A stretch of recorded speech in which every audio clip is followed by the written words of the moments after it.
السلام عليكم ورحمة الله وبركاته. هنشرح مع بعض منهج الصف الثالث الابتدائي، المنهج الجديد لسنة 2026. هنشتغل من كتاب المعاصر. نبدأ بالوحدة الأولى. الوحدة الأولى اسمها Let's learn together. Let's learn together يعني هيا نتعلم معا. Let's يعني هيا بنا، learn يعني نتعلم، together يعني معا، together معا مع بعض يعني. الدرس الأول عندنا اسمه greetings and introductions.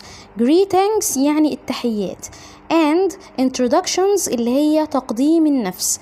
أول حاجة بادئ بالgreetings التحيات. أول حاجة صباح الخير، good morning، good morning، good morning. تاني حاجة عندنا هنا ليلة سعيدة، الكلمة اللي أنا بقولها قبل ما أدخل أنام، أو طاب مساؤك يعني good night، good night. في كلمة night الجي اتش silent يعني اكتبهم وما انطقهمش، والاي طويلة night يعني انطقها باسمها. حرف الاي long اي يعني طويل ينطق باسمه. هنلاقي ان لما يبقى عندي اي جي اتش، الجي اتش مش بتتنطق والاي بتتنطق باسمها يعني long اي. الى اللقاء goodbye، goodbye مرحبا او اهلا، hello. عندي المرحلة الابتدائية اللي انت فيها اسمها المرحلة الابتدائية، اسمها primary. مصر يعني Egypt. صديق friend. اسم يعني name. زي ما بسألك على اسمك اقول لك what's your name، فترد عليا تقولي my name is وتقول اسمك. نيجي للكلمات الإضافية. أول حاجة بخير يعني fine، زي لما أقولك how are you فتقولي يعني كيف حالك، فتقولي I am fine أو تقولي I am great. يعني إيه؟ يعني أنا بخير. وعندي fine هنا فيها الآي بتاعتها long آي يعني صوت الآي طويل.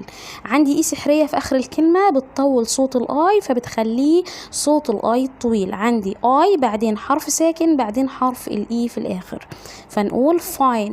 مقابلة، المقابلة اللي انت بتعملها اسمها meeting.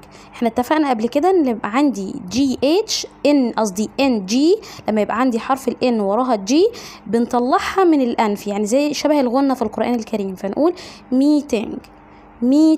ما نوضحش صوت قوي، الجي ما نوضحش صوتها قوي يعني ما نطلعوش قوي. ايضا يعني to ايضا. لطيف او جيد nice. لاحظنا برضو هنا الاي طويلة لونج اي. عندي اي سحرية وعندي اي بعدين حرف ساكن اللي هو السي بعدين الاي، فالاي هتكون طويلة لونج اي هنطقها باسمها فاقول نايس. شخص ما someone. فيما بعد later جديد new. كم العمر how old. زي لما اقولك كم عمرك how old are you. تصريف الافعال، احنا عارفين ان الفعل عشان اخليه في الماضي نحط له ايدي، يبقى الفعل عشان اخليه في الماضي بحط له ايدي. هل كل الافعال لما اجي احطها في الماضي احط لها ايدي؟ لا، بعض الافعال ما بتقبلش ان انت تحط لها ايدي، ودي الافعال اللي بنسميها irregular يعني افعال شاذة. الافعال الشاذة بنحفظها زي ما هي، اما الافعال الريجولر المنتظمة لما باجي اخليها في الماضي بضيف لها ايدي، زي يتاكد او يفحص check. الماضي بتاعها checked، الايدي هنطقها تي checked. نيجي الناحية التانية، الافعال الirregular اللي هي غير منتظمة زي met see so say said. عندي الافعال اللي هي الريجولر اللي هي الافعال المنتظمه اللي بنحط لها ايدي فيصبح الفعل في الماضي، يعني مثلا يتاكد او يفحص يعني تشيك. طب انا عايزه اخليها في الماضي تبقى تشيكت، حطت لها ايدي بس انطقها تي زي ما انا بقولها وهقول لك قدام ليه. دي بقى فحص في الماضي بقى فعل ماضي. الناحية التانية الأفعال اللي هي الشاذة، يعني إيه شاذة؟ ما ينفعش تحط لها إيدي، لا الأفعال دي بتحفظها زي ما هي. يعني مثلا يقابل في المضارع بتبقى ميت، عايزها في الماضي هتبقى مات. طب يرى في المضارع سي، عايزها في الماضي سو. يقول في المضارع say، عايزها في الماضي said. ندخل تحت، عندي تعبيرات وحروف جر مهمة. شكرا لك يعني thank you. التي اتش صوتها ث، وبطلع جزء من لساني فاقول thank you. انا بخير I am fine. لما حد يقول لي how are you برد عليه واقول له I am fine. في الصباح in the morning يبقى خدت حرف الجر in، فقلت in the morning. تشرفت بلقائك nice to meet you. تشرفت بلقائك. لما تشوف واحد لأول مرة وعايز تقول له ان انا سعيد ان انا عرفتك وسعيد بمعرفتك، هتقول له nice to meet you، وهو مفروض يرد عليك ويقول لك nice to meet you too اللي هي باتنين او، يعني ايضا اللي هي فوق دي في الكلمات فوق. يبقى هنقول تاني، لما اشوف واحد لأول مرة وعايز اقول له تشرفت بلقائك هقول له nice to meet you. طب هو هيرد عليا يقول لي ايه؟ هيقول لي nice to meet you too، يعني هيزود في الاخر بس to، يعني كأنه بيقول لي انا تشرفت بلقائك ايضا، يعني انا كمان فرحان ان انا شفتك. الجزء اللي جاي ده انا بحبه قوي عشان بيدرب الطفل ان هو يديله كلمة والكلمة دي يعمل لي عليها جملة، فده بيدربني ان انا اكتب باراجراف بعد كده. فهنا بيقول لي main points on listening and reading texts، يعني النقاط المهمة اللي موجودة في النصوص اللي بيديها لنا.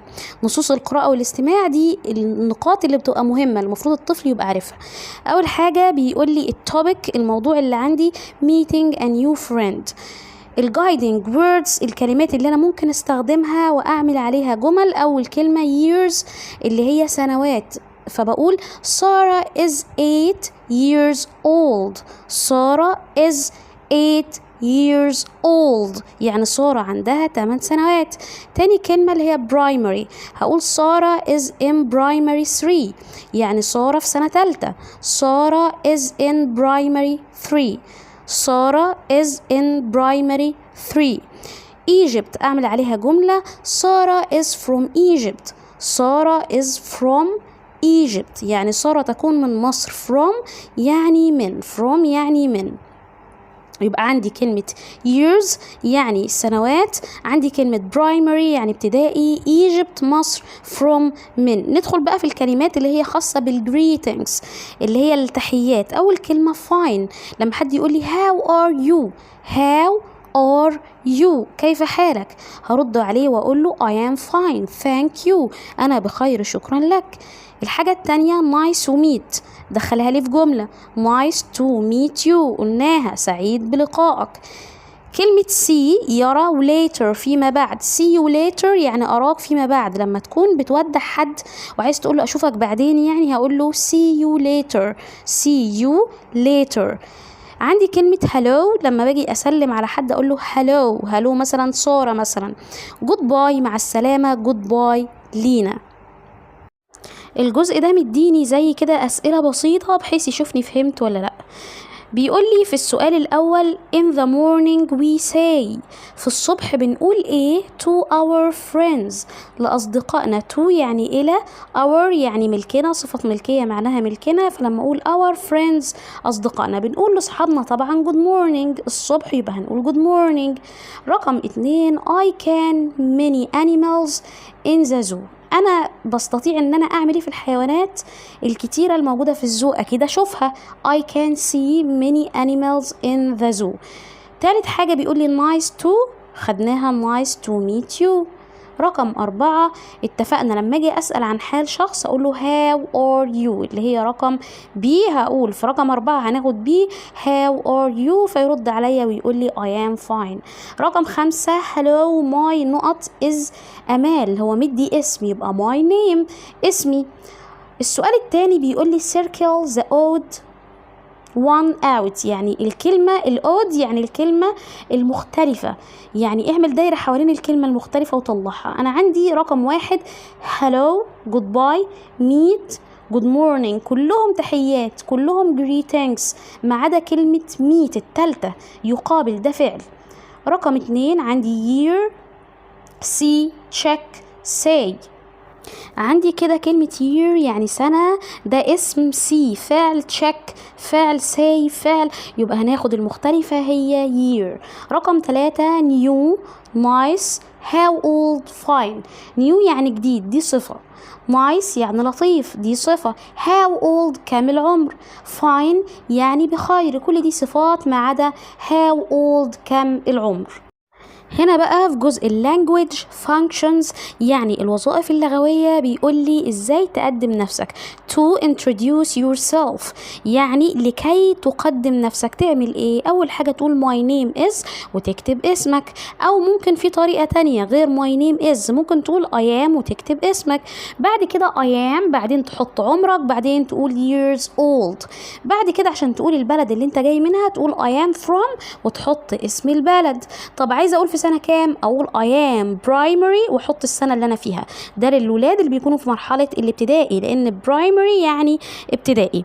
تعال نطبق على الكلام ده على البنت اللي اسمها رنا اللي قدامنا في الصورة. اول حاجة رنا بتعرف نفسها بتقول my name is رنا، وممكن تقول I am رنا برضو صح. بتقول I am from Egypt انا من مصر. الجملة التانية I am from Egypt انا من مصر.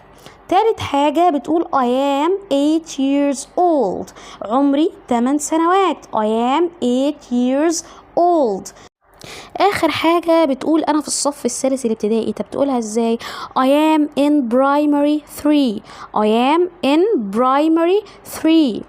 الجزء اللي جاي ده برضو ليه علاقة بالlanguage functions. بيقول لي هنا عشان أسأل الآخرين عن اسمهم to ask others about name. أقول إيه؟ أقول what's your name، أو زي ما هو كاتبها كده what is your name. what's ده اللي هو الاختصار، فهيرد الشخص ويقول لي I am ويقول اسمه، أو يقول my name is ويكتب اسمه، يعني يقول اسمه. يعني what's your name؟ I am أميرة. الولد ده بيسألها بيقول لها what is your name؟ ردت قالت I am أميرة. نيجي بقى للجزء اللي هو السؤال عن العمر. to ask others about age. age يعني السن أو العمر. هقول how old are you؟ how old are you؟ الرد هيكون I am واقول العمر بتاعي، او اقول I am والعمر بتاعي واحط في الاخر التمييز اللي هو بتاع years old. years old ده اللي هو معناه سنوات. يعني مثلا الولد بيقول how old are you؟ البنت ردت وقالت I am 7 years old. I am 7 years old. هنا بيقول لي تحت خلي بالك I am بتتكتب بالطريقتين، ممكن تتكتب I وجنبها am am، او تتكتب زي الاختصار اللي احنا شايفينه، الاتنين زي بعض. هنا when we meet someone in the morning بنقول ايه؟ لما تقابل شخص في الصباح هتقول له ايه؟ هنا البنت بتقول good morning رنا، ردت عليها قالت لها good morning ندى، يعني قالت نفس الكلمة صباح الخير يا رنا، صباح الخير يا ندى. الجزء اللي جاي ده هنملى الفراغات. اول حاجة مريم بتقول hello my name is مريم، هيرد عليها ادم ويقول good morning، يبقى نحط في النقط good morning. my name is ادم اسمي يكون ادم. مريم هترد وتقول له how are you؟ آدم انت عامل ايه؟ هيرد ويقول I am fine، يبقى رقم 2 هنحط fine، ورقم 1 هنقول good morning هنحط morning. بعد كده مريم بتقول له how old are you؟ عندك كام سنة؟ آدم هيرد ويقول I am 8 years old، يبقى هنحط كلمة years old في رقم 3. هنا هنتعلم مع بعض ان احنا نقرأ تكست يعني قطعة ونجاوب على الأسئلة بتاعتها. هنا بيقول لي my name is آدم. I am 8 years old. I am in primary 3. I love my school. بحب مدرستي وانا في سنة تالتة. وعندي ايه؟ هو عنده 8 سنوات واسمه آدم. My teachers are kind. المدرسين بتوعي بيكونوا ايه؟ طيبين عطوفين. My friend's name is إياد. اسم صديقي صاحبي يعني إياد. الاس دي اسم ملكية. We play together. احنا بنلعب مع بعض. We meet in the morning. بنتقابل في الصباح at school في المدرسة. at the end of the day يعني ايه؟ في نهاية اليوم. end يعني في النهاية بتاعت الداي، يعني بتاعت اليوم. we say احنا بنقول goodbye مع السلامة. السؤال الاولاني بيقول آدم is not years old. نختار 8 عشان هو عنده 8 سنوات. رقم 2 آدم meets إياد in the ايه؟ آدم بيقابل إياد in the morning في الصباح. فاكرين قلنا في القطعة at school في المدرسة. بعد كده بيقول لي answer the following questions يعني جاوب الأسئلة اللي جاية. رقم 3 what do آدم and إياد say at the end of the day. بيقولوا ايه في نهاية اليوم آدم وإياد؟ بيقولوا goodbye. they say goodbye. they say goodbye. هما بيقولوا مع السلامة goodbye. رقم 4 بيقول لي who are kind at school. مين اللي كان طيب في المدرسة؟ الإجابة هتكون the teachers المدرسين the teachers. كده نكون خلصنا شرح الدرس الأولاني وحلينا عليه، ونتقابل المرة الجاية إن شاء الله في شرح الدرس الثاني وحل أسئلته. والسلام عليكم ورحمة الله وبركاته.